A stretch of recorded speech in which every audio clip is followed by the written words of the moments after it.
Some பாருங்கள், find the missing number இந்த series. இது பாருங்கள், 4க்கு அப்புறம் 18, 18க்கு அப்புறம் என்னென்னு கேட்டிருக்காங்க. அதுக்கப்புறம் 100. நம்பர்லாம் ரொம்ப பெருசாக போகிறதுனால கண்டிப்பாக ஸ்கொயர் இல்லை க்யூப் தான் அப்ளை பண்ணியிருப்பாங்க. நம்ம முதல்ல ஸ்கொயர் ட்ரை பண்ணலாம். ஸ்கொயர்னால் எப்படி வருங்க?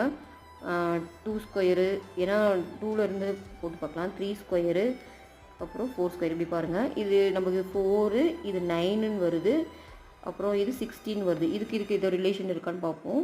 இங்கே 4 தான் வந்திருக்கு, அப்போ 4 × 1ன்னு வச்சுக்கிறேன். அப்போ 9க்கு × 2 வருமா? ஓகேவா? அப்போ 4 ஸ்கொயருக்கு என்ன பண்ணியிருக்காங்கன்னா × 3. அப்போது 6, இது வந்து 18, 4 18 வந்துருச்சு. இது பார்த்திங்கன்னா 48 தான் வருது. இதுக்கும் அடுத்த நம்பரும் செக் பண்ணிக்கலாம். நெக்ஸ்ட் அப்போ என்ன வரும்? 5 ஸ்கொயர். 5 ஸ்கொயருக்கு என்ன வருங்க? 25. இப்போ 1 2னா நெக்ஸ்ட்டு 4 தான் வரும். அப்போ 100. அப்போ கரெக்டாக தான் வருது. ஓகேங்களா? அப்போ இந்த ஆர்டரில் தான் அவங்க போட்டிருக்காங்க. ஓகேவா? அப்போ இந்த சம்முக்கு ஆன்சர் பார்த்திங்கன்னா 48. ஓகே.